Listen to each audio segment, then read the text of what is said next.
ಮದುವೆ ಫಿಕ್ಸ್ ಮಾಡಿದಾಗ ಇವಳು ಹೋಗಿ ಪ್ರಪೋಸ್ ಮಾಡಿರೋದು. ನಾವೇ ಅವರಿಗೆ ಕ್ಲೋಸ್ ಫ್ರೆಂಡ್ ಆಗ್ಲಿಲ್ಲ ಅಂದ್ರೆ ಅವ್ರು ಇನ್ನೊಬ್ಬ ಕ್ಲೋಸ್ ಫ್ರೆಂಡ್ ಅನ್ನು ಹುಡ್ಕೊಳ್ತಾರೆ. ಆ ಕ್ಲೋಸ್ ಫ್ರೆಂಡ್ ಏನ್ ಕ್ಯಾರೆಕ್ಟರ್ ಅದು ಮುಂದಿನ ದಿನಗಳಲ್ಲಿ ಎಂಟ್ರಿ ಆಗುತ್ತೆ. ಸೊ ಅದಕ್ಕಿಂತ ಮುಂಚೆ ನಾವೇ ಫ್ರೆಂಡ್ ಆಗ್ಬಿಡ್ಬೇಕು. ನನಗೆ ಇವಾಗ ಅನ್ಸುತ್ತೆ, ಆದ್ರೆ ಪೇರೆಂಟ್ ಆದ್ರೆ ನಮ್ಮ ತಂದೆ ತಾಯಿ ತರ ಆಗ್ಬೇಕಂತ. ಸೊ ಟೈಮು ಅವ್ರಿವ್ರ ಹತ್ರ ಕೆಲಸ ಕಲೀಲಿಕ್ಕೆ ಬೇಕು, ಸಡನ್ ಆಗಿ ಏನು ಮಾಡೋಕ್ಕಾಗಲ್ಲ. ಬಟ್ ಏನ್ ಮಾತ್ರ ಸ್ವಂತಕ್ಕೆ ಏನಾದ್ರು ಮಾಡ್ಬೇಕು ಅನ್ನೋದೇ ಮೈಂಡ್ ಸೆಟ್ ಇರ್ಬೇಕು. ಕೆಟ್ಟದಾಗಿ ಒಂದು ಬಾರಿ ವರಸ್ಟ್ ಪದಗಳು ಬಳಸೋದಾದ್ರೆ ಚಪ್ಪಲಿ ಹೊಲ್ದ್ರು ಅದು ನಿನ್ ಚಪ್ಪಲಿ ಹೊಲ್ಕಣ.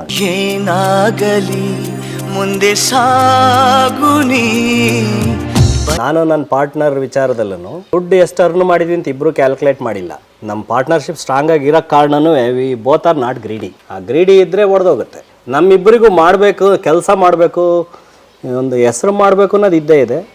ಅದರಿಂದ ಹೋಗಿದ್ರಿಂದ ನಾವು ಇಲ್ಲಿವರೆಗೂ ಬೆಳೆದ್ವಿ. ಅವಳ ಸಹಕಾರ ಅಂದರೆ ಇನ್ಫ್ಯಾಕ್ಟ್ ಯಾರೇ ಒಂದು ಮದುವೆ ಆದಾಗ ಎಲ್ಲಾದ್ರೂ ನನಗೆ ಬರೋದು ಲೇಟ್ ಆಗುತ್ತೆ, 10 ಗಂಟೆ ಆಗುತ್ತೆ, ಅಥವಾ ನಾಳೆ ನಾನು ಇಲ್ಲಿಂದಲೇ ಹೀಗೆ ಚಿಕ್ಕಮಗಳೂರು ಹೋಗ್ತಾಯಿದ್ದೀನಿ, ಮತ್ತಿನ್ನೇನು ಬರೋದು ಇನ್ನೊಂದು ದಿವಸ ಲೇಟಾಗಿ ಬರ್ತೀನಿ, ಈ ಥರದ್ದೆಲ್ಲ ಮಾತುಗಳನ್ನು ಹೆಂಡ್ತಿಗೆ ಒಪ್ಪಿಸ್ಬೇಕಾದ್ರೆ ಫಿಯರ್ ಇರ್ತದೆ. ನಮ್ಗೆ ಅದೇನಿಲ್ಲ. ಅಂದರೆ ನಾವಿಬ್ಬರು ಮದುವೆ ಆಗಿದ್ವಿ ಹೊರ್ತು ಇದು ಸಂಬಂಧ ಹೊರ್ತು ಬಂಧನ ಅಲ್ಲ ಇದು.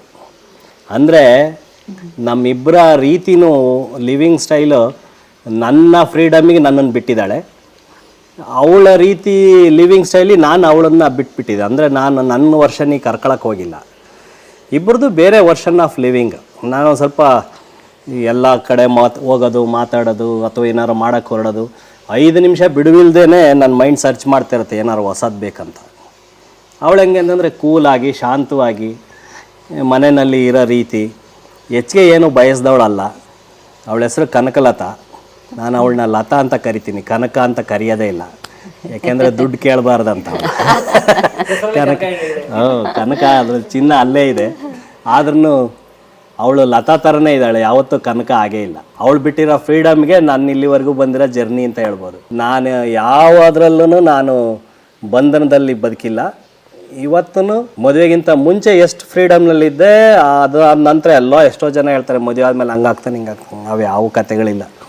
ನಾನು ಹೆಂಗಿದ್ದೀನಿ ಹಂಗೆ ಇದ್ದೀನಿ. ನಾನು ಇರೋ ರೀತಿಗೆ ಅವಳು ಬಿಟ್ಟಿದ್ದಾಳೆ. ಆ ರೀತಿ ಇರೋ ಹೊತ್ತಿಗೆ ನನಗೆ ಇವೆಲ್ಲ ಮಾಡ್ಲಿಕ್ಕೆ ಸಾಧ್ಯ. ನನ್ನ ಮಗಳು ರಶ್ಮಿ ಅಂತ. ನಮಸ್ತೆ ನಮಸ್ತೆ. ಈಗ 5 months. ಓಕೆ, ಶುಭವಾಗಲಿ, ಒಳ್ಳೆದಾಗಲಿ. ಹಳಿ ಏನು ಮಾಡ್ತಾರೆ? ಸಾಫ್ಟ್ವೇರ್. ಓಕೆ, ಸಾಫ್ಟ್ವೇರ್ ಕೆಲಸ. ನನ್ನ ಆಫೀಸ್ನಲ್ಲೇ ಜನರಲ್ ಮ್ಯಾನೇಜರ್. ಓ ಈಗ ಅಲ್ಲಿಂದ ಡ್ಯೂಟಿಯಿಂದ ಬಂದಿದ್ದವಳು. Okay, nice. ಇವತ್ತು ನಾವು ವೈಭೋಗ ನೋಡ್ತಾ ಇದ್ದೀವಿ. ಹೇಗಿತ್ತು ನಿಮ್ಮ ಚೈಲ್ಡ್ಹುಡ್? ಚೈಲ್ಡ್ಹುಡ್ ತುಂಬ ಒಂಥರ ವೆರಿ ಸ್ಪೆಷಲ್ ಅಂತ ಹೇಳ್ಬೋದು ಕಂಪೇರ್ ಟು ಇವಾಗ ಫ್ರೆಂಡ್ಸ್ದೆಲ್ಲ ನೋಡೋದಾದರೆ. ಯಾಕಂದರೆ ನಮ್ಮ ಡ್ಯಾಡಿ ಯಾವತ್ತೂ ನನಗೆ ಒಂದು ಫಿಯರ್ ಅಲ್ಲಿಟ್ಟಿರಲಿಲ್ಲ. ಒಂದು ತಂದೆ ಫಿಯರು, ಏನಾದ್ರು ಹೇಳ್ಕೊಳಕ್ಕೆ ಮುಜುಗರ ಪಡ್ಕೊಳ್ಳೋದು ಆ ಥರ ಏನೂ ಇಲ್ಲ. ಇನ್ಫ್ಯಾಕ್ಟ್ ನಮ್ಮ ಅಮ್ಮನ ಜೊತೆ ನನಗೇನಾದ್ರು ಹೇಳಬೇಕು ಫಸ್ಟ್ ಟೈಮ್ ಅಂದರೆ ನನಗೆ ಭಯ ಆಗ್ತಾಯಿತ್ತು. ಬಟ್ ನಮ್ಮ ಡ್ಯಾಡಿ ಜೊತೆ I was very very very comfortable. ಅಂದರೆ ಏನಾದ್ರು ಒಂದು ವಿಚಾರ ಫಸ್ಟ್ ಡಿಸ್ಕಸ್ ಮಾಡ್ತಿದ್ದೆ ನಮ್ಮ ಡ್ಯಾಡಿ ಜೊತೆ. ಇನ್ಫ್ಯಾಕ್ಟ್ ನಾನು ಮದುವೆ ಆಗಿರೋ ಹುಡುಗ, ಇಟ್ಸ್ ಅ ಲವ್ ಮ್ಯಾರೇಜ್ ನಂದು. ನಾನು ಫಸ್ಟ್ ಹೇಳಿದ್ದು ನಮ್ಮ ಡ್ಯಾಡಿಗೇನೆ. ಯಾಕಂದರೆ ನಾನು ಅಷ್ಟು ನನಗೂ ನಮ್ಮ ಡ್ಯಾಡಿಗೂ ರ್ಯಾಪೋ, ಒಂಥರ ಫ್ರೆಂಡ್ಸು ನಾವು ತುಂಬ ಆ ವಿಚಾರದಲ್ಲಿ. ಆ್ಯಂಡ್ ಐ ರಿಯಲಿ ಅಂದರೆ ನಮ್ಮ ತಂದೆ ಬಗ್ಗೆ ನನಗೆ ತುಂಬ ಹೆಮ್ಮೆ ಇದೆ ಆ್ಯಂಡ್ ಅಷ್ಟೇ ಪ್ರೀತಿ ಇದೆ. ಆ ಥರ ಒಂದು ತಂದೆ ಸಿಗಬೇಕಂದ್ರೆ ಐ ಥಿಂಕ್ ತುಂಬಾ ಲಕ್ಕಿ ನಾನು ಆ ಥರ ಹೇಳ್ಕೋಬೇಕಂದ್ರೆ. ಯಾಕಂದರೆ ಯಾವುದಕ್ಕೂ ಅವರು ಇಲ್ಲ ಅಂತ ಹೇಳೇ ಇಲ್ಲ. ಯಾವುದೇ ವಿಚಾರ ಆಗಲಿ ಅಟ್ ದ ಸೇಮ್ ಟೈಮ್ ಇದೆ ಅವ್ರಿಗೆ ಈ ಥರ ನನಗೂ ಆ ರೆಸ್ಪಾನ್ಸಿಬಿಲಿಟಿ ಇದೆ. ನಾನು ಏನನ್ನು ಚೂಸ್ ಮಾಡ್ತೀನಿ ಅದು ನನಗೆ ಒಳ್ಳೇದಲ್ವಾ ಅನ್ನೋದು ಇಂಪಾರ್ಟೆಂಟು. ಅಂದರೆ ಎಲ್ಲದಕ್ಕೂ ಹೂ ಅಂತಾರೆ ಅಂತ ನಾನು ಏನೇನೋ ಕೇಳೋಕ್ಕಾಗಲ್ಲ ಅನ್ನೋದು ನನಗೆ ಗೊತ್ತು. ಸೊ ಆ ವಿಚಾರದಲ್ಲಿ he is a very good, very very good. ಅಂದರೆ ನನಗೂ ಅನಿಸುತ್ತೆ ಇವಾಗ ನಾನೊಬ್ಳು ತಾಯಿ ಆಗ್ತಾ ಇದ್ದೀನಿ. ಸೊ ಆ ಥರ ಒಬ್ಬ ಪೇರೆಂಟ್ ಆಗಬೇಕಂತ ನಾನು ಇಷ್ಟಪಡ್ತೀನಿ. So that I can do justice to my child. Yeah, definitely ಆ ಥರ he's really a role model in being a parent. And of course ಅವ್ರು ನನಗೆ ಕೊಟ್ಟಿರೋ ಒಂದು knowledge and he being himself, ಅವರೇ ಒಂದು ರೋಲ್ ಮಾಡೆಲ್ಲು ಯಾರಿಗೇ ಆಗಲಿ. ಇವಾಗ ಹ್ಯಾವಿಂಗ್ ದ ರೋಲ್ ಮಾಡೆಲ್, ಮನೇಲೇ ರೋಲ್ ಮಾಡೆಲ್ ಇಟ್ಕೊಂಡಿರ್ಬೇಕಾದ್ರೆ ಅದು ಇನ್ನೊಂಥರ ಒಂದು ಆ್ಯಡೆಡ್ ಅಡ್ವಾಂಟೇಜ್. ಇವಾಗ ಎಲ್ಲೋ ಬೇರೆಯವ್ರನ್ನ ರೋಲ್ ಮಾಡೆಲ್ ಅನ್ಕೊತೀವಿ, ಇವಾಗ ನನಗೆ ಮನೇಲೇ ರೋಲ್ ಮಾಡೆಲ್ ಇದ್ದಾರೆ. ತುಂಬಾ ಒಂಥರ ಆ ವಿಚಾರದಲ್ಲಿ he is a very very very creative, very artistic. ಅವರು ಕೆಲಸದಲ್ಲೇ ಆರ್ಟಿಸ್ಟಿಕ್ಕು ಕ್ರಿಯೇಟಿವ್ ಅಂತ ಅಲ್ಲ, he is very artistic and creative in life.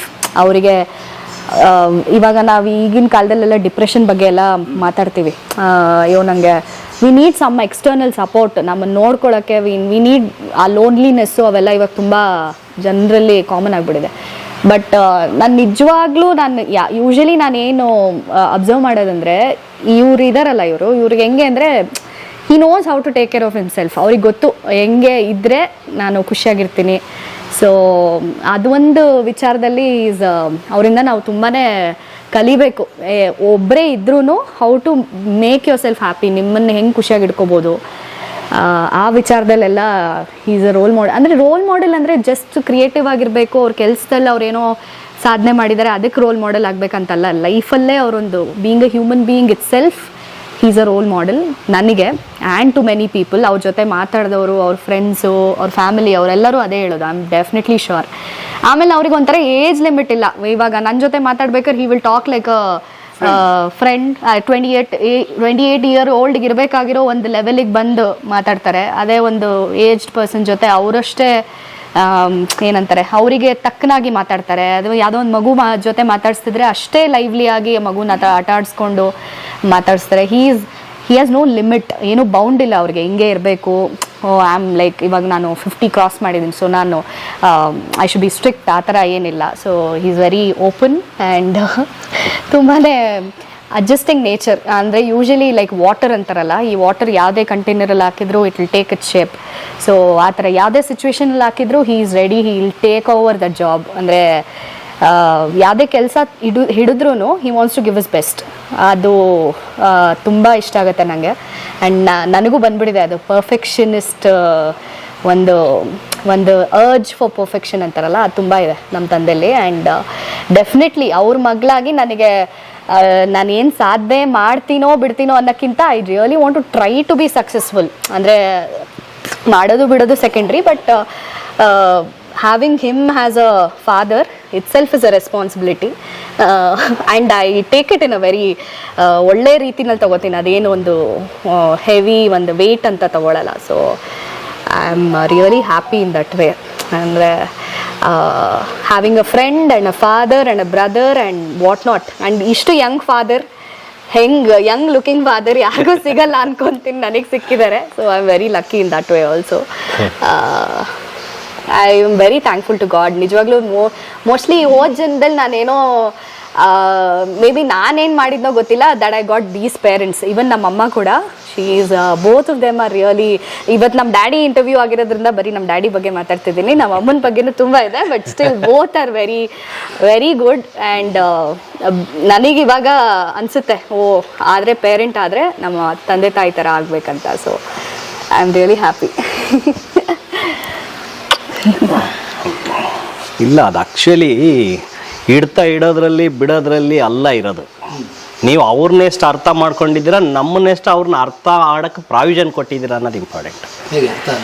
ಈಗ ಮಕ್ಕಳಿಗೆ ತಂದೆ ಅನ್ನೋದು ಅರ್ಥ ಆಗದೇ ಇರೋ ಡೈರಿ ಆಗಬಾರ್ದು. ತಂದೆಯ ಎಲ್ಲ ಚಲನವಲನ ಕೆಲಸಗಳನ್ನೇ ಅವ್ರು ರೆಫರ್ ಮಾಡೋದು. ನಾವು ಹೇಳಿದ್ದು ಯಾವುದು ಮಾಡಲ್ಲ ಮಕ್ಕಳು. ನಾವು ಹೆಂಗಿದ್ದೀವಿ ಅನ್ನೋದನ್ನು ಫಾಲೋ ಮಾಡ್ತಾರೆ. ಎಷ್ಟೋ ತಂದೆಗಳು ಪೇರೆಂಟ್ಸ್ಗಳಲ್ಲಾಗ ದೊಡ್ಡ ಮಿಸ್ಟೇಕ್ ಅದು. ಅವರು ಏನೇನು ಕೆಲಸಗಳು ಮಾಡ್ತಾರೆ ಅದು ಮಕ್ಕಳು ರೀಡ್ ಮಾಡ್ತಿರ್ತಾರೆ, ಅಬ್ಸರ್ವ್ ಮಾಡ್ತಿರ್ತಾರೆ. ಅವರ ಒಬ್ಬ ಪರ್ಸನನ್ನು ಮಾತಾಡ್ಸೋ ರೀತಿಯಿಂದ ಹಿಡಿದು, ಅವನು ಹೋದ ಮೇಲೆ ಅವನ ಬಗ್ಗೆ ಮಾತಾಡೋ ರೀತಿಯಿಂದ ಹಿಡಿದು ಅವರ ದ್ವಂದ್ವಗಳನ್ನೆಲ್ಲ ಸ್ಟಡಿ ಮಾಡಿರ್ತಾರೆ. ಅಂದರೆ ಎಷ್ಟು ಕ್ಲಿಯರ್ ಕಂಪ್ಯೂಟರ್ ಅಂತಂದರೆ ಮಕ್ಕಳು ಅವು ವಿಪರೀತ ಒಂಥರ ಹೈ ರೆಸೊಲ್ಯೂಷನ್ ಇರೋ ಒಂದು ಇದ್ದ ಹಾಗೆ, ಒಂದು ಕಂಪ್ಯೂಟರ್ ಇದ್ದ ಹಾಗೆ, ಸೂಪರ್ ಕಂಪ್ಯೂಟರ್ ಇದ್ದ ಹಾಗೆ. ಅದು ನಾವು ಹೇಳೋದು ಏನನ್ನೂ ತಾಳಲ್ಲ ಆ ಬ್ರೈನು, ಯಾಕೆಂದ್ರೆ ಅದು ರೀಡ್ ಮಾಡ್ಕೊಳ್ತಾ ಇರುತ್ತೆ. ಅವರು ಸಮಾಜದಲ್ಲಿ ಯಾವ ಥರ ವ್ಯಕ್ತಿ, ಒಬ್ಬ ಪರ್ಸನನ್ನು ಮಾತಾಡಿಸಿದ್ರೆ ಎಷ್ಟು ಮನಸಾರೆ ಅವ್ರು ಮಾತಾಡಿಸ್ತಾರೆ, ಹೆಂಗೆ ಅಕ್ಸೆಪ್ಟ್ ಮಾಡ್ಕೊಳ್ತಾರೆ, ಅಥವಾ ಯಾರೋ ತಪ್ಪು ಮಾಡಿ ಬಂದವ್ರನ್ನ ಎಷ್ಟರ ಮಟ್ಟಿಗೆ ಅವನನ್ನು ತಿದ್ದಕ್ಕೆ ಟ್ರೈ ಮಾಡ್ತಾರೆ, ಅಥವಾ ಅವನನ್ನು ದ್ವಂದ್ವದಲ್ಲಿ ಇಡಲ್ಲ. ಅವ್ನಿಗೇನಾದ್ರು ತಿದ್ದಕ್ಕಾದರೆ ಸಾಧ್ಯವಾದ ಟ್ರೈ ಮಾಡೋ ರೀತಿ ಇವೆಲ್ಲ ಇದಾವಲ್ಲ, ಇವನ್ನ ಮಕ್ಕಳು ಸ್ಟಡಿ ಮಾಡ್ತಿರ್ತಾರೆ, ನಾವು ಹೇಳ್ಕೊಡೋದಲ್ಲ. ನನಗೆ ಮಕ್ಕಳು ಸಾಕೋದು ನಮ್ಮ ತಂದೆ ಕಲಿಸಿರೋ ರೀತಿ, ನಮ್ಮ ತಾತಂದ್ರೆ ಕಲಿಸಿರೋ ರೀತಿನೂ ಹಾಗೇನೆ. ನಮ್ಮ ತಂದೆ ಬಿಗಿನಿಂಗ್ನಲ್ಲಿ ಶಿಕ್ಷಕ ಆಗಿದ್ದರು, ತಂದೆ ಅನ್ನೋದಕ್ಕಿಂತ ಹೆಚ್ಚಿಗೆ ಟೀಚರ್ ಆಗಿದ್ದರು. ಸ್ಕೂಲ್ ಟೀಚರು, ನಮಗೂ ಅವರೇ ಟೀಚರ್ ಆಗಿದ್ದರು, ಅದೇ ಸ್ಕೂಲಲ್ಲೇ ಓದಿದ್ದು ನಾವು. ಹಾಗಾಗಿ ಅವರು ರಿಯಲ್ ಅವತ್ತಿನ ಶಿಕ್ಷಣ ಅಂದರೆ ಹೊಡ್ತಾನೆ ಶಿಕ್ಷಣ, ಶಿಕ್ಷೆ ಶಿಕ್ಷಣ. ನಂತರ ದಿನಗಳಲ್ಲಿ ಅವ್ರು ಮಾರ್ಪಾಡಾಗಿದ್ದ ರೀತಿ ನೋಡ್ತಾ ಬಂದರೆ ಒಂದು ಹಂತಕ್ಕೆ ಫ್ರೆಂಡ್ ಥರ ಮಾತಾಡ್ಸೋಕ್ಕೆ ಶುರುವಾದರು. ಹೈಸ್ಕೂಲು ಅಂದ್ರೆ ಕಾಲೇಜ್ ಲೆವೆಲ್ ಹತ್ತೋ ಟೈಮ್ಗೆ ಅವ್ರು ಒಂಥರ ಫ್ರೆಂಡ್ಸ್ ಥರ ಮಾತಾಡಲಿಕ್ಕೆ ಶುರುವಾಗ. ನಂತರ ಕೆಲಸದ ಟೈಮ್ನಲ್ಲಿ, ನಾನು ದುಡಿಯೋ ಟೈಮ್ನಲ್ಲಿ ನನಗೆ ಮಗು ಆಗಿಬಿಟ್ರು. ಅಂದರೆ ಆ ಮಾರ್ಪಾಡಿದೆಯಲ್ಲ, ಆ ತಂದೆನೂ ಬಿಟ್ಕೊಡ್ತಾ ಬರಬೇಕು ಆ ಬಿಗಿನ, ಅದನ್ನು ಹಂಗೆ ಹಿಡ್ಕೊಂಡು ಬರಬಾರ್ದು, ಅದು ಎಕ್ಸ್ಚೇಂಜ್ ಆಗಬೇಕು ಲೇಟರ್ ಡೇಸ್ಗಳಲ್ಲಿ.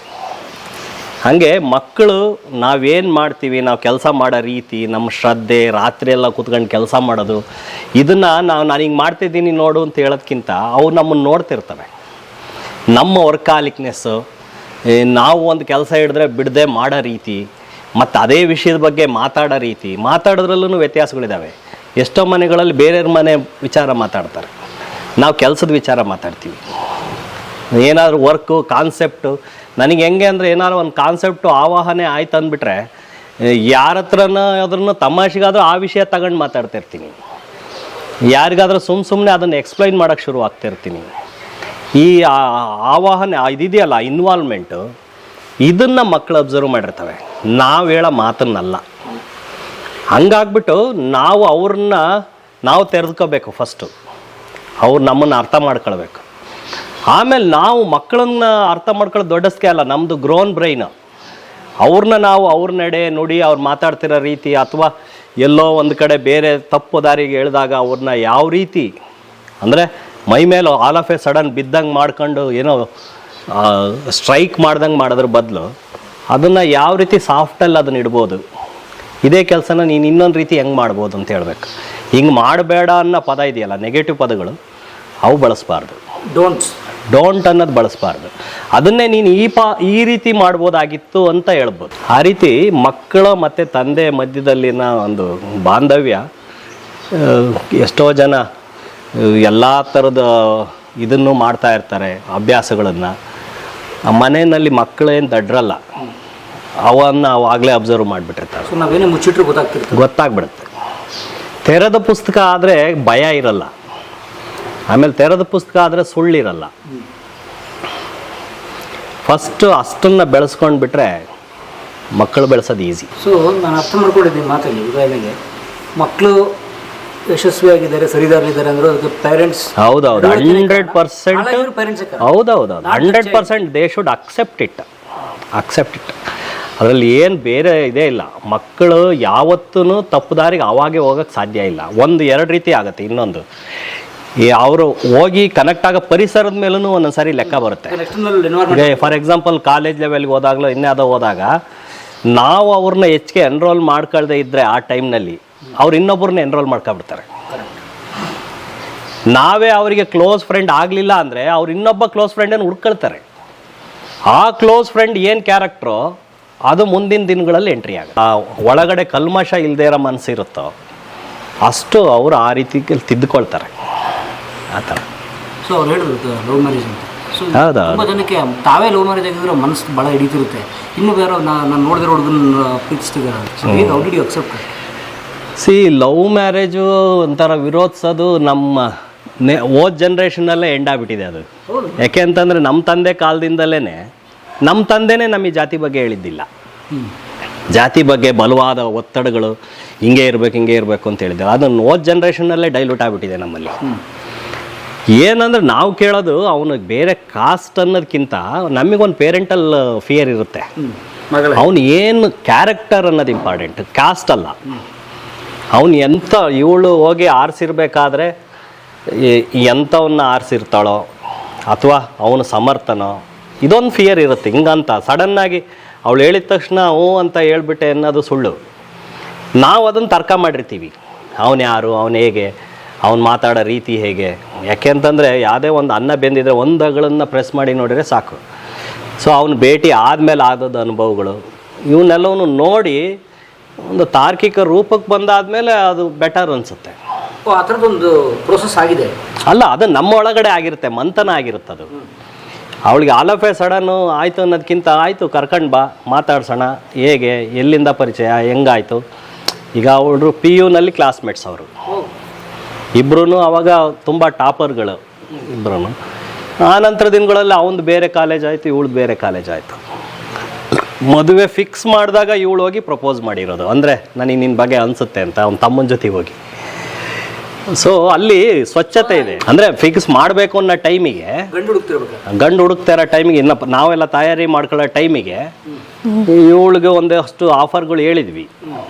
ಕೆಲವು IAS ಆಫೀಸರ್ಸು, ಕೆಲವು ಇನ್ನೂ ನಮಗಿಂತ ಉತ್ತಮವಾಗಿರೋರು ಆರ್ಥಿಕ ವಲಯದಲ್ಲಿ ಹೇಳಿದಾಗ ಇವಳಲ್ಲೂ ಒಂದು ಮಂಥನ ಶುರು ಆಗುತ್ತೆ. ನಾನು ಈ ಥರ ಇರಬೇಕಾದ್ರೆ ಹೆಂಗಿರಬೇಕು, ನನಗೆ ಹಸ್ಬೆಂಡ್ ಅಂದರೆ ಹೇಗಿರಬೇಕು, ಒಂದು ಕ್ಯಾಲ್ಕುಲೇಷನ್ ಇರುತ್ತೆ. ಆ ಕ್ಯಾಲ್ಕುಲೇಷನ್ ಸರಿ ಇದೆಯಾ ಇಲ್ವೋ ಅನ್ನೋದು ಒಂಚೂರು ನೋಡಬೇಕಾಗತ್ತೆ, ಸ್ಕ್ರೂಟಿನಿ ಮಾಡಬೇಕಷ್ಟೇ. ಆ್ಯಂಡ್ ಆಲ್ಸೋ ಯಾರೂ ಕೆಟ್ಟವರಾಗಿರಲ್ಲ. ಅವ್ರ ಹೇಗೆ ನಮ್ಮ ಪರಿಸರಕ್ಕೆ ಬಂದಾಗ ಮತ್ತೆ ನಮ್ಮ ಟ್ರ್ಯಾಕಲ್ಲಿ ಬರಲೇಬೇಕಾಗತ್ತೆ. ಒಬ್ಬಳೇ ಮಗಳು. ನಾವು ಚಿಕ್ಕಂದ ಅಂತಲ್ಲ, ಬೆಂಗಳೂರಿಗೆ ಮೊದಲು ಕಾಲಿಟ್ಟಾಗ ನಮ್ಮ ಭಾವರ ಮನೆಯಲ್ಲೇ ನಾವೆಲ್ಲ ವಾಸ. ನನ್ನ ಅಕ್ಕನ, ಅದೇ ನಮ್ಮ ಅಕ್ಕ ಇದ್ದಾರಲ್ಲ ಅವರು, ನಾವೆಲ್ಲ ನಮ್ಮ ಭಾವ ಅಕ್ಕ ಎಲ್ಲ ಒಂದು ಫ್ಯಾಮಿಲಿನಲ್ಲೇ ತಂದಿರೋದು. ನನ್ನ ಅಕ್ಕನ ಮಗಳ ಇವರ ಅತ್ತೆ ಸೋದರ ಸಂಬಂಧ. ಹಂಗಾಗ್ಬಿಟ್ಟು ನಮಗೆ ಭಾರಿ ಹಳೆ ಪರಿಚಯ ಅವರೆಲ್ಲ. ಹಿಂಗೆ ನ್ಯೂ ಇಯರ್ನಲ್ಲಿ ಕೂತ್ಕೊಂಡು ಚರ್ಚೆ ಮಾಡ್ತಾ ಇರಬೇಕಾದ್ರೆ ಅವತ್ತಿನ ದಿನ 1 ಲೀಟ್ರು ಸೀಮೆಣ್ಣೆ ಥರದ್ದು ವಿಚಾರದಲ್ಲಿ, 1 kg ಅಕ್ಕಿ ಥರ ವಿಚಾರದಲ್ಲಿ ನಾವು ತರ್ಕ ಮಾಡ್ತಾಯಿದ್ವಿ.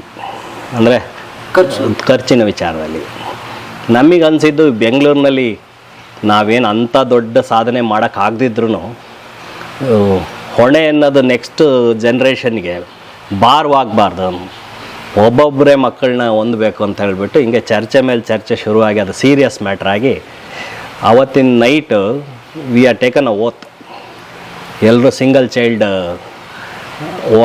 ಮಾಡ್ಕೊಳ್ಬೇಕಂತ ಹೊಸ ವರ್ಷದ ರಾತ್ರಿ.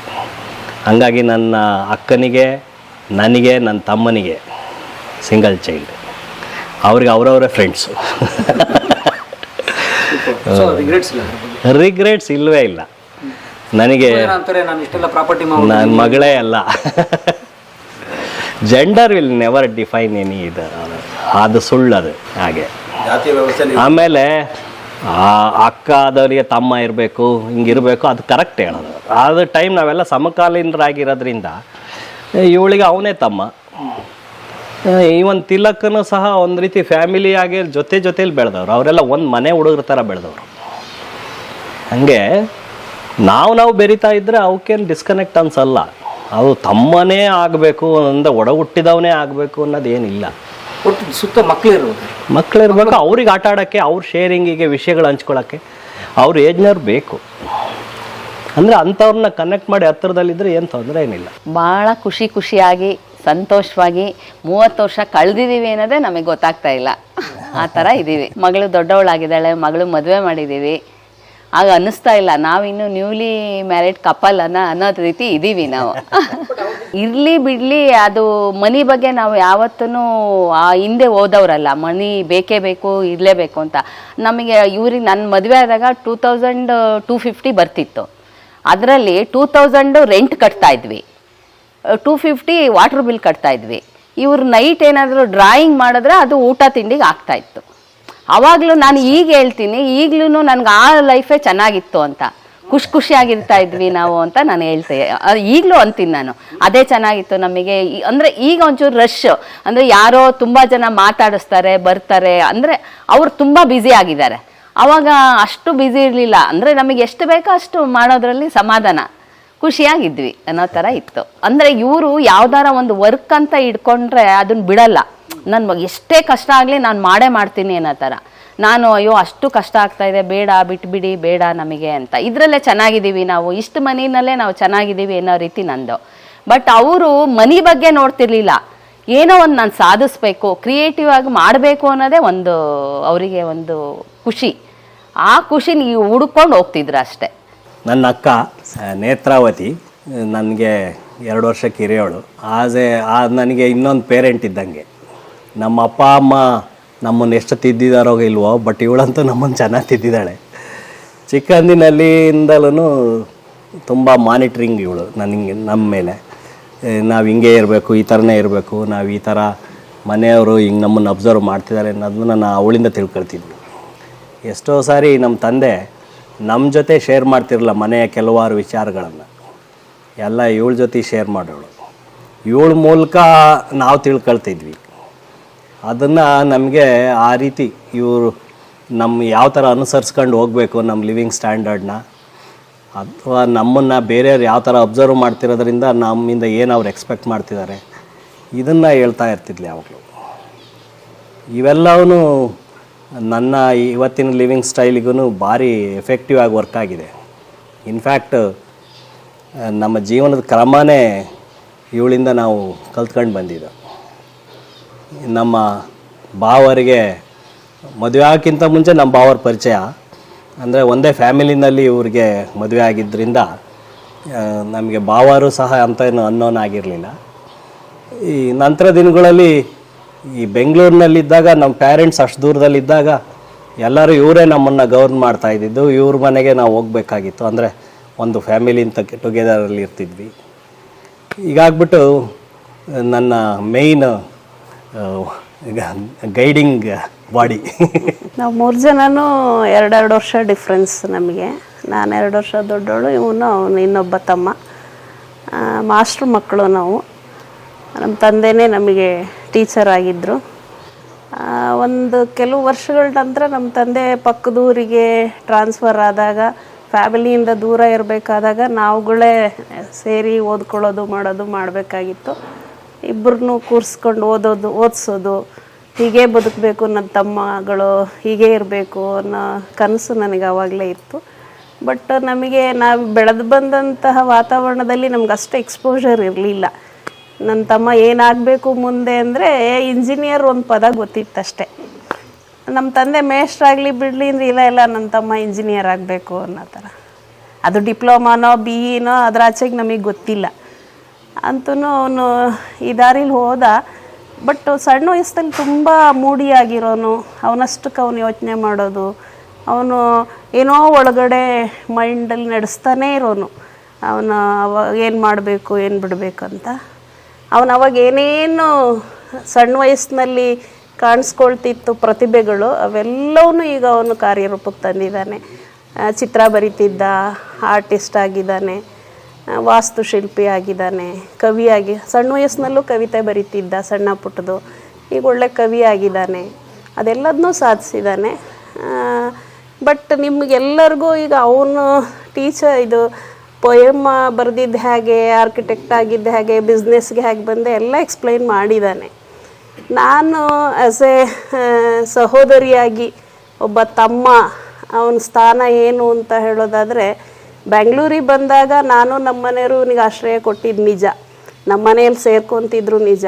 ಆದರೆ ಇವತ್ತು ನಮ್ಮೆಲ್ಲರನ್ನೂ ಅವನ ಮನೇಲಿ ಸೇರಿಸೋಷ್ಟು ಬೆಳೆದಿದ್ದಾನೆ. ಅದನ್ನು ಅವನು ನಮಗೆ ಮತ್ತೆ ಪುನಃ ಕೊಟ್ಟಿದ್ದಾನೆ. ನೀವು ನನ್ನನ್ನು ಸತ್ಕಾರ ಮಾಡಿದ್ರಿ, ನಾನೀಗೆಲ್ಲರನ್ನೂ ಈಗಲೂ ನನ್ನ ತಮ್ಮನ ಫ್ಯಾಮಿಲಿ ಆಗಲಿ ನಾವಾಗಲಿ ಹಬ್ಬಗಳೆಲ್ಲ ಇಲ್ಲೇ ಮಾಡೋದು. ಒಂದು ಹಬ್ಬ ಅಂತಂದರೆ ಇವ್ರ ಮನೇಲಿ ಒಂದು 7-8 ಫ್ಯಾಮಿಲಿ ಇರುತ್ತೆ. ಅವನ ಹೆಂಡ್ತಿನೂ ಹಾಗೇ ನಮ್ಮನ್ನು ಸತ್ಕರಿಸ್ತಾಳೆ. ಇವನು ಒಳಗಿದ್ದಿದ್ದು ಹೊರಗೆ ತಂದಿದ್ದೆಲ್ಲ ಯೌವನಕ್ಕೆ ಬಂದಾಗ ಆ ಹೊರಗೆ ತರೋಕ್ಕೆ ಸಪೋರ್ಟಿಂಗಾಗಿ ನಿಂತಿದ್ದು ಅವನ ಹೆಂಡ್ತಿನೇ. ಮತ್ತು ಅವಳು ತುಂಬ ಟೈಮನ್ನು ಇವನಿಗಾಗಿ ಬಿಟ್ಟಿದ್ದಾಳೆ, ನಮ್ಮನ್ನು ಹಾಗೆ ನೋಡ್ಕೊಂಡಿದ್ದಾಳೆ. ನನಗೆಷ್ಟು ಖುಷಿ ಅಂದರೆ ಅವನು ಪೊಯೆಟ್ ಆಗಿದ್ದಾನೆ, ಆರ್ಕಿಟೆಕ್ಟ್ ಆಗಿದ್ದಾನೆ, ಬಿಸ್ನೆಸ್ ಮ್ಯಾನ್ ಆಗಿದ್ದಾನೆ ಅನ್ನೋದಕ್ಕಿಂತ ಹೆಚ್ಚಾಗಿ ಒಳ್ಳೆ ಮಗ ಆಗಿದ್ದಾನೆ ಮನೆಗೆ. ನಮ್ಮ ತಂದೆ ತಾಯಿಗಳನ್ನಂತೂ ಕೊನೆ ಗಳಿಗೆಯಲ್ಲಿ ತುಂಬ ಚೆನ್ನಾಗಿ ನೋಡಿಕೊಂಡ. ಅದು ಇವತ್ತಿನ ಸಮಾಜಕ್ಕೆ ಬೇಕಾಗಿರೋ ಮೆಸೇಜ್. ನಾವೆಷ್ಟೇ ಬೆಳೆದ್ರೂ ನಮ್ಮ ತಂದೆ ತಾಯಿಗಳನ್ನ ಹೇಗೆ ನಾವು ಕೊನೆಗಾಲದಲ್ಲಿ ನೋಡ್ಕೋಬೇಕು ಅನ್ನೋದು.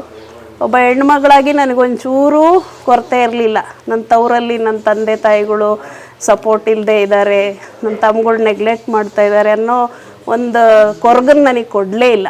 ಅವ್ರನ್ನ ತುಂಬ ಚೆನ್ನಾಗಿ, ಈವನ್ ಚಿಕ್ಕ ತಮ್ಮನಿಗೂ ಆರ್ಥಿಕ ಇದನ್ನು ಬಿಡಲೇ ಇಲ್ಲ. ಅವ್ರು ನೋಡ್ಕೊಳ್ಳೋದಾಗಲಿ ಅದೆಲ್ಲದನ್ನು ಇವನ ಹೆಂಡ್ತಿ ಆರ್ಥಿಕವಾಗಿ ಸಹಾಯ ಮಾಡಿದ್ರೆ ನನ್ನ ಚಿಕ್ಕ ತಮ್ಮ ದೈಹಿಕವಾಗಿ ಅವ್ರ ಮುಂದೆ ನಿಂತ್ಕೊಂಡು ಅವ್ರನ್ನ ನೋಡಿಕೊಂಡ. ಆ ವಿಷಯದಲ್ಲಿ ಒಬ್ಬ ಕವಿ ಅಂತ, ವಾಸ್ತುಶಿಲ್ಪಿ, ಬಿಸ್ನೆಸ್ಟ್ ಜನಕ್ಕೆ ಕೆಲಸ ಕೊಟ್ಟಿದ್ದಾನೆ, ಅದು ನನಗೆ ಹೆಮ್ಮೆ. ಒಬ್ಬ ಒಳ್ಳೆ ತಮ್ಮನಾಗಿದ್ದಾನೆ, ಎಲ್ಲರನ್ನೂ ಸೇರಿಸ್ತಾನೆ. ಈ ಸಿಟಿಯಲ್ಲಿ ಒಬ್ರ ಮುಖ ಒಬ್ರು ನೋಡೋದು ಕಷ್ಟ, ಆದರೆ ನಾವು ಒಂದೊಂದು ಹಬ್ಬಕ್ಕೂ ತಿಂಗಳಿಗೆ ಏನೋ ಒಂದು ಕಾರಣ ಇಟ್ಕೊಂಡು ಕರಿತಾನೆ, ಎಲ್ಲರೂ ಒಂದು ಕಡೆ ಸೇರ್ಕೊತೀವಿ. ಇದನ್ನು ಕೊಟ್ಟಿದ್ದಾನೆ, ಒಳ್ಳೆ ಮಗ ಆಗಿದ್ದಾನೆ ತಂದೆ ತಾಯಿಗೆ.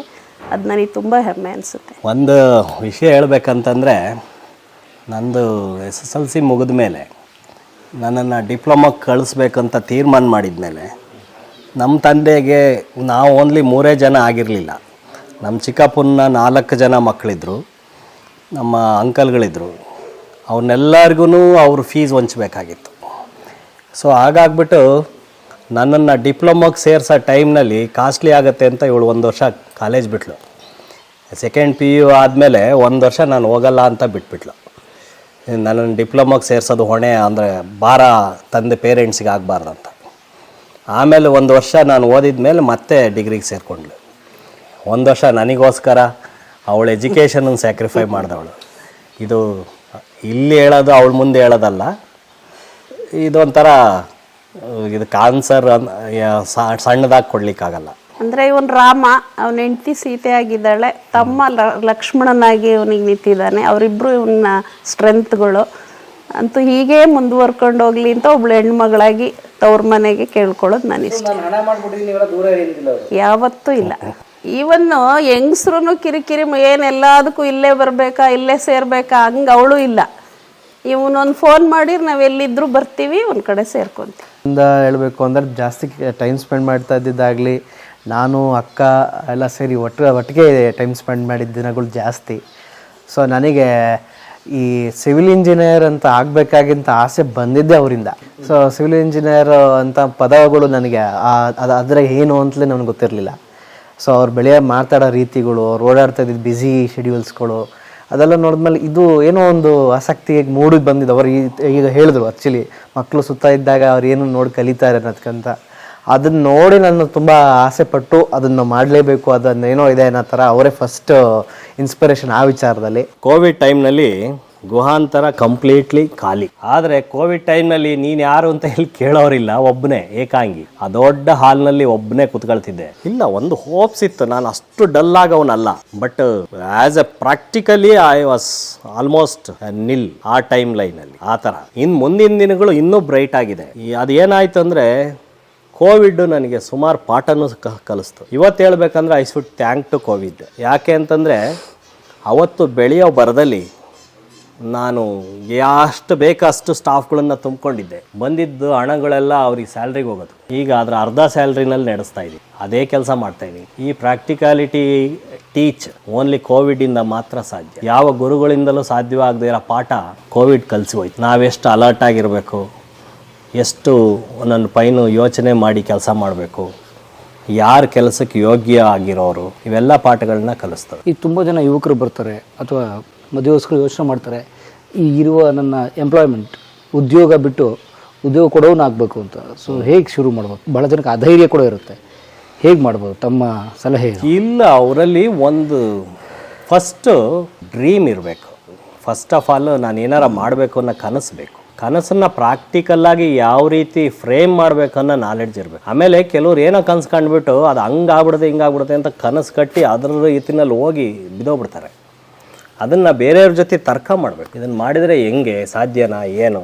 ಅನುಭವಸ್ಥರುಗಳಿರ್ತಾರೆ, ಕೆಲವ್ರಿಗೆ ಪ್ರಾಕ್ಟಿಕಲಿ ನೊಂದಿರೋರು ಇರ್ತಾರೆ, ಆ ಕೆಲಸಗಳು ಕೈ ಹಾಕಿ ಅಂಥವ್ರ ಹತ್ರ ಕೇಳಬೇಕು. ಸೋತಿದ್ರೂ ಅವ್ರು ಏನಕ್ಕೆ ಸೋತಿದ್ದಾರೆ ಅನ್ನೋದನ್ನು ಕೇಳಬೇಕು. ಅವರಲ್ಲೇನೋ ಮಿಸ್ಟೇಕಿಂದ ಸೋತಿರ್ತಾರೆ, ಅದನ್ನು ಸ್ಟಡಿ ಮಾಡಬೇಕು. ಹಂಗಂತ ಅವ್ರು ಯಾರೋ ಹೇಳಿದ್ರು ಅಂತ ತಿದ್ಕೊಳ್ಳೋಕ್ಕಿಂತ ಇನ್ನೊಂದು ಚೂರು ಬೆಟರ್ ಆಗಿ ಹೆಂಗೆ ಮಾಡ್ಬೋದು ಅನ್ನೋದನ್ನ ಆ್ಯಡ್ ಮಾಡ್ತಾ ಹೋಗ್ಬೇಕು. ಹಾಗೆ ಮಾಡ್ತಾ ಹೋದಾಗ ಅದಕ್ಕೊಂದು ಸ್ವಲ್ಪ ಸ್ಟ್ರೆಂತ್ ಬರುತ್ತೆ. ಆ ಸ್ಟ್ರೆಂತ್ ಈಗ ನಾನು ಗುಹಾಂತರನ 8 ವರ್ಷ ನಾನು ಫುಲ್ ಕೇಸ್ ಸ್ಟಡಿ ಮಾಡಿದ್ದೀನಿ. ಅಷ್ಟು ವಿಶ್ವಾಸ ಬರಲಿಕ್ಕೆ ಕಾರಣ ಅಷ್ಟು ಕೇಸ್ ಸ್ಟಡಿ ಮಾಡಿರೋದ್ರಿಂದ. ಸೊ ಆ ನಂತರದ ದಿನಗಳಲ್ಲಿ ನನ್ನನ್ನು ಯಾರು ಇನ್ಸಲ್ಟ್ ಮಾಡಿದ್ರು ನನಗೇನು ಅನ್ನಿಸ್ತಾ ಇರಲಿಲ್ಲ, ನಾನು ನುಗ್ತಾ ಇದ್ದೆ. ಯಾಕೆಂದ್ರೆ ನನ್ನ ವಿಶ್ವಾಸ ಅಷ್ಟಿತ್ತು.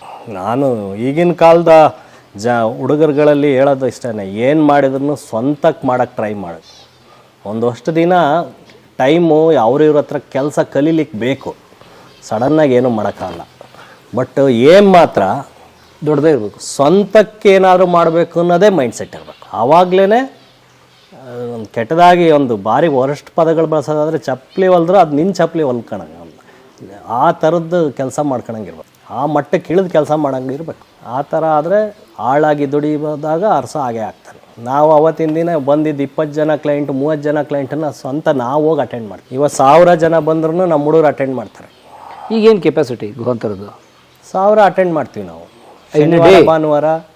ಶನಿವಾರ ಭಾನುವಾರ 1000 ಜನಕ್ಕೆ ಒಂದೊಂದು ಸಾರಿ ರೀಚ್ ಆಗುತ್ತೆ. 1200ಕ್ಕೂ ರೀಚ್ ಆಗುತ್ತೆ. ಎಷ್ಟು 4 ಎಕರೆ? Yeah we do it is like a celebration ಥರ ಮಾಡ್ತೀವಿ. ಬಟ್ 1000 ತುಂಬ ಜನ ಜಂಗುಳಿ ಆಗ್ಬಿಡಲ್ವ? ಅದನ್ನು ಡಿಸ್ಟ್ರಿಬ್ಯೂಷನ್ ಆಗುತ್ತೆ. ಕೆಲವು ಕಡೆ ಪ್ಲೇ ಇರುತ್ತೆ, ಕೆಲವು ಕಡೆ ಡ್ಯಾನ್ಸ್ ಇರುತ್ತೆ. ಆ ಥರ like it is a festival ಥರ ಕ್ರಿಯೇಟ್ ಆಗುತ್ತೆ. ಒಂದೊಂದು ಸಾರಿ ಒಂದೇ ಗ್ರೂಪ್ನವ್ರು 1000 ಜನ ಬರ್ತಾರೆ. ಅವ್ರಿಗೆ ಅವ್ರದ್ದೇ ಆದ ಆಟಗಳು, ಅವ್ರದ್ದೇ ಆದ ಇದು ಕ್ರಿಯೇಟ್ ಮಾಡ್ತೀವಿ ಅವತ್ತಿನ ದಿನಕ್ಕೆ. ಸೊ ಕರ್ನಾಟಕದ ಮೊದಲ ರೆಸಾರ್ಟ್ ಲಿಮಿಟೆಡ್ ಕಂಪ್ನಿ ನಿಮ್ಮದೇ? ಅದ್ರ ಬಗ್ಗೆ ಗೊತ್ತಿಲ್ಲ ನಂದು ಅಂತ ಹೇಳ್ಕೊಳಕ್ಕೆ, ಯಾಕೆಂದರೆ ಮಹೀಂದ್ರ ಅವರೆಲ್ಲ ಇದ್ದಾರೆ. Kannadiga owned as a Kannadiga, as a day out ರಿಸಾರ್ಟ್ಗಳಲ್ಲಿ ಮೇ ಬಿ ಇರ್ಬೋದು. ಈ ನಮ್ಮಿಂದಲೇ ಇಡೀ ಬೆಂಗಳೂರಿಗೆ ರೈನ್ ಡ್ಯಾನ್ಸ್ ಇಂಟ್ರೊಡ್ಯೂಸ್ ಆಗಿರೋದು. ರೈನ್ ಡ್ಯಾನ್ಸ್ ಅನ್ನೋದು ನಮ್ಮಿಂದ ಶುರು ಆಗಿದೆ. ಇವೆಲ್ಲ ಕಾನ್ಸೆಪ್ಟ್ಗಳು ನಾವು ಕ್ರಿಯೇಟ್ ಮಾಡಿದ್ವಿ. ಈಗ ಎಲ್ಲ ರಿಸಾರ್ಟಲ್ಲೂ ರೈನ್ ಡ್ಯಾನ್ಸ್ ಇದೆ. ಈವನ್ ಇನ್ಫ್ಯಾಕ್ಟ್ ನಮಗೆ ನಾವು ನಡೆಸಬೇಕಾದ್ರೆ ಒಂದು ಡೇ ಔಟ್ ಅನ್ನೋದು ಒಂದು ಇದೇನದೇ ಗೊತ್ತಿರಲಿಲ್ವಲ್ಲ, ಅದು ನಮಗೆ ಕಲಿಸಿದ್ದು, ಪ್ರೊಫೆಷನ್ ಕಲಿಸ್ತು.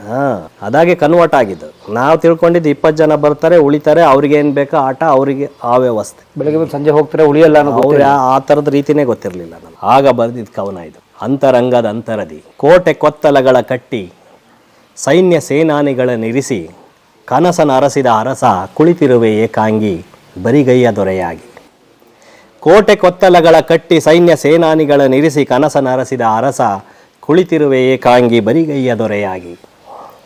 ಸದ್ದು ಗದ್ದಲವಿಲ್ಲ, ಕುಣಿದು ಮೆರೆದ ಜನಜಂಗುಳಿ ಇಲ್ಲ, ಕರೆದರೆ ಬರುವ ಸೈನ್ಯವಿಲ್ಲಿಲ್ಲ, ಕೂಗಿದರೆ ಕೈ ಹಿಡಿಯುವ ಸಖರಿಲ್ಲ, ಕಗ್ಗಾಡಲಿ ಕಳೆದು ಹೋಗಿಹರು ಎಲ್ಲರಿಗೂ ರೋದನೆಯು ಜಡಿ ಮಳೆಯ ಒಳಗಳು, ಅಸ್ತ್ರವಿಲ್ಲದ ಯುದ್ಧದಲ್ಲಿ ಅಣುವ ಮುಂದೆ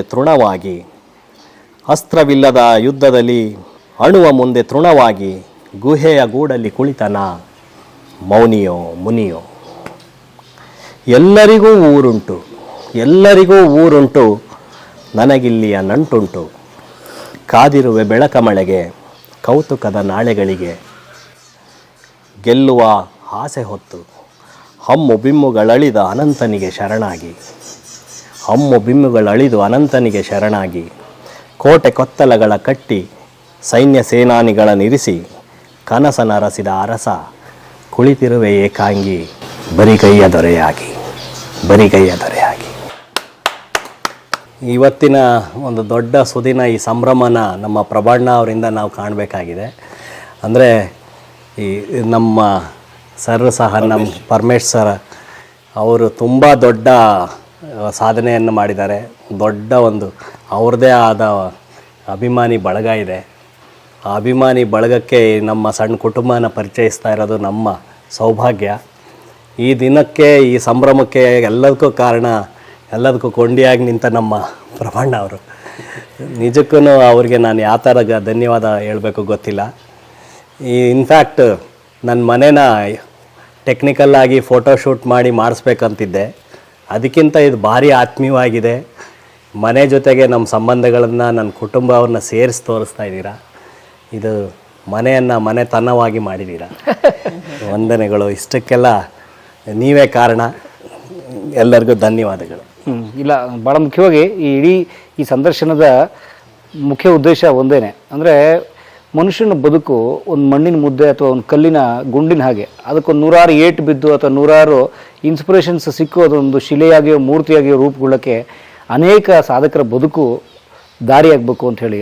ಹಾಗಾಗಿ ಇವತ್ತು ನಮ್ಮ ಗುಹಾಂತರ ರೆಸಾರ್ಟ್ನ ಮಾಲೀಕರಾದಂತಹ ನಮ್ಮ ರಮೇಶ್ ಅವರು ಬರೀ ಹಣ ಮಾಡೋದ್ರಿಂದ ಹೋಗಿಲ್ಲ, ಕೌಟುಂಬಿಕ ಮೌಲ್ಯ ನೋಡಿ. ಇದು ಎಷ್ಟು 1000 ಕೋಟಿ ಬೆಲೆ ಕಟ್ಟಿರೋ ಸಿಕ್ಕುವಂಥದ್ದು. ಅಂದರೆ 100 ಕೋಟಿ 1000 ಕೋಟಿ ಇರೋಲ್ಲ ಸುಖವಾಗಿದ್ದಾರಾ ಅಂತ ಕೇಳಿದ್ರೆ ಪ್ರಶ್ನೆ ಬಂದ್ಬಿಡುತ್ತೆ ಪಟ್ಟಂತ. ತುಂಬ ಜನ ಸಾಮಾನ್ಯರು ಮಾತಾಡ್ತಾರೆ, ರೀ ದುಡ್ಡು ಮಾಡೋರಿ ಅವ್ರು ನಿದ್ದೆ ಬರೋಲ್ಲ ಅಂತ. ಹಂಗಲ್ಲ ನೋಡಿ, ಎಷ್ಟು ಚೆನ್ನಾಗಿದೆ, ಎಷ್ಟು ಚೆನ್ನಾಗಿ ಮಾತಾಡ್ತಾರೆ. ನೆಕ್ಸ್ಟ್ ಜನ್ರೇಷನು ಹಬ್ಬ ಬರಲಿ ಅಂತ ಕಾಯ್ತೀವಿ ಅಂತಾರೆ. ನೋಡಿ ಮಗಳು, ನಾನು ಇಷ್ಟಪಟ್ಟು ಹುಡುಗನ ಮದುವೆ ಆಗಿ ನಮ್ಮ ತಂದೆ ಬಿಟ್ಟರು, ಅವರ ಪತ್ನಿ ನೋಡಿ, ಅವ್ರ ಸಿಸ್ಟರ್ಸ್ ನೋಡಿ, ಅವರ ನಾದ್ನಿ ನೋಡಿ ಎಷ್ಟು ಚೆನ್ನಾಗಿ ಮಾತಾಡ್ತಾರೆ. ಇದು ನಿಜವಾದ ಅವ್ರು ಸಂಪಾದಿಸಿರೋ ಆಸ್ತಿ, ಅದು ಕೌಟುಂಬಿಕ ಮೌಲ್ಯ. ನಾನು ಬೆಳೆದೆ ಅಂತ ಹೇಳಿ ತಾನು ಸುತ್ತ ಕೋಟೆ ಕಟ್ಕೊಂಡು ತನ್ನ ಹಣಕಾಸು ಹೆಂಡತಿ ಮಕ್ಕಳು ಮಾತ್ರ ಹತ್ತಿರ ಇಟ್ಕೊಳ್ಳುವಂಥ ಅನೇಕರನ್ನು ನಾವು ನೋಡೋ ಮಧ್ಯದಲ್ಲಿ ಇದೊಂದು ಅಪರೂಪದ ರತ್ನ ಅಂತ ನಾನು ಹೇಳೋಕ್ಕೆ ಇಷ್ಟಪಡ್ತೇನೆ. ಸೊ ಹಾಗಾಗಿ Guhantara Ramesh sir, thank you so much sir. ಅವರು ಭಾಳ ಒಳ್ಳೆಯ ಕಲಾವಿದರು ಅವರು. ಈಗ ಆ್ಯಕ್ಚುಲಿ ಅವ್ರಿಗೆ ಅಭಿನಯಿಸೋ ಸಮಯ ಈಗ ಅವ್ರಿಗೆ ಈಗ ಬಹುಶಃ ಬಿಡುವು ಮಾಡ್ಕೊಂಡು ನಮ್ಮ ಸಿನಿಮಾದವ್ರು ಅವ್ರನ್ನ ಹಾಕೊಳ್ಳಿ, ಅಪ್ಪನ ಪಾತ್ರಕ್ಕೆ ಇದಕ್ಕೆಲ್ಲ ಹಾಕೊಳ್ಳಿ. ಅವ್ರ ಭಾಷೆ ತುಂಬ ಚೆನ್ನಾಗಿದೆ ಅವ್ರದ್ದು ಅಂತ ಕೇಳ್ಕೊತೀನಿ. ಸರ್ ಪ್ರಭಾಕರ್ ಸರ್, ಏನು sir? Any constructed building it's called house. ಆದರೆ ಹೌಸ್ನ ಹೋಮ್ ಅನ್ನಲ್ಲ, ಇದು ಹೋಮು. ಒಂದು ಅಣ್ಣ ತಮ್ಮ ಹೆಂಡತಿ ಮಕ್ಕಳ ಸಂಬಂಧಗಳನ್ನ ಬೆಳೆಸೋವಂಥ ಒಂದು ಕುಟೀರನೇ ಮನೆ, ಅದು ಹೋಮ್ ಅಂತಾರೆ. ಆ ಹೋಮ್ನ ಫೀಲಿಂಗು ನಮ್ಮ ರಮೇಶ್ ಅವರು ತನ್ನ ಸಂಬಂಧಿಗಳ ಜೊತೆಯಲ್ಲಿ ತಾನು ಬೆಳೆಯೋದೇ ಅಲ್ಲ, ಅವ್ರ ಜೊತೆಯಲ್ಲಿ ತೊಗೊಂಡೋಗಿ ಅವ್ರಿಗೂ ಒಂದು ನೆಲೆ ನಿಲ್ಲಿಸೋದು. ಇದು ಜನಗಳಿಗೆ ಒಂದು ಮಾದರಿ ಆಗ್ತದೆ. ಈಗ ಒಟ್ಟು ಕುಟುಂಬಗಳು ಭಾಳ ಕಮ್ಮಿ ಆಗ್ತಾ ಇದ್ದಾವೆ. ಎಲ್ಲೋ ಅನಾಥಾಶ್ರಮಕ್ಕೆ ಸೇರಿಸ್ತಾ ಇದ್ದಾರೆ, ಎಲ್ಲೋ ಇದೆ ಅಣ್ಣ ಯಾರು ತಮ್ಮ ಯಾರು, ಬರೀ ದುಡ್ಡಿಂದ ಬೀಳ್ತಾ ಇದ್ದಾರೆ. ಆದ್ದರಿಂದ ಇದು ಒಕ್ಕುಟುಂಬ ನೋಡಿ. ಅದರಿಂದ ತೊಗೊಂಡೋಗಿ ಒಬ್ಬ ಲೀಡ್ ಇದ್ದಾರಲ್ಲ, ಅವರು ಸಮರ್ಥವಾಗಿದ್ದರೆ ಇಂಥವನ್ನೆಲ್ಲ ಕರ್ಕೊಂಡು ಹೋಗ್ತಾರೆ. ಅದಕ್ಕೋಸ್ಕರ ಆ ರಮೇಶ್ ಅವ್ರಿಗೆ ದೇವರು ಒಳ್ಳೇದು ಮಾಡಲಿ ಅಂತ ಹೇಳಿ ನನ್ನ ತಾಯಿ ಚಾಮುಂಡೇಶ್ವರಿ ಬನಶಂಕರಿನ ನಾನು ಕೇಳ್ಕೊಳ್ತೀನಿ. ಇವ್ರ ಕುಟುಂಬ ಚೆನ್ನಾಗಿರಲಿ. ಎಸ್, ಧನ್ಯವಾದ. ಗುಹಾಂತರ ರೆಸಾರ್ಟ್, ಆಮೇಲೆ ಇನ್ನೊಂದು ಗುಹಾಂತರ ರೆಸಾರ್ಟ್ ಫ್ಯಾಮಿಲಿ ಜೊತೆಗೆ, ಸ್ನೇಹಿತರ ಜೊತೆಗೆ ಅಥವಾ ನಿಮ್ಮ ಸಂಸ್ಥೆ ಕಾರ್ಪೊರೇಟ್ ಜೊತೆಗೆ ಬಂದು ಸಮಯ ಕಳಿಕೆ ಗುಹಾಂತರ ರೆಸಾರ್ಟ್ ಅಥವಾ ಕರ್ನಾಟಕದಲ್ಲಿ 4 ರೆಸಾರ್ಟ್ ಇದೆ. ಅವ್ರ ವೆಬ್ಸೈಟಲ್ಲಿ ಎಲ್ಲವೂ ಸಿಗುತ್ತೆ, ಎಲ್ಲವೂ ಇದೆ ನೋಡಿ. ಎಲ್ಲವೂ ಎಂಥ ಕವಿತ್ವದ ಹೆಸರುಗಳೇ ಎಲ್ಲವೂ. ಅವ್ರು ಕುವೆಂಪು ಬೇಂದ್ರೆ ಅಭಿಮಾನಿ, ಎಷ್ಟು ಚೆನ್ನಾಗಿ ಹೆಸರಿಟ್ಟಿದ್ದಾರೆ. ಕನ್ನಡದವ್ರದ್ದು, ಅಚ್ಚ ಕನ್ನಡದವ್ರದ್ದು. ಬನ್ನಿ, ಅವ್ರನ್ನ ಬೆಳೆಸಿ. ನೀವು ಕೊಡೋ ಪ್ರತಿ ರೂಪಾಯಿ ಕನ್ನಡಿಗರಿಗೆ ಹೋಗುತ್ತೆ ಅನ್ನೋದು ಭಾಳ ಸಂತೋಷ. ಒಳ್ಳೆದಾಗಿ ಎಲ್ಲ ಕನ್ನಡಿಗರಿಗೂ ಸಾಧಕರಿಗೂ ನಮಸ್ಕಾರ ಸರ್, ಧನ್ಯವಾದ.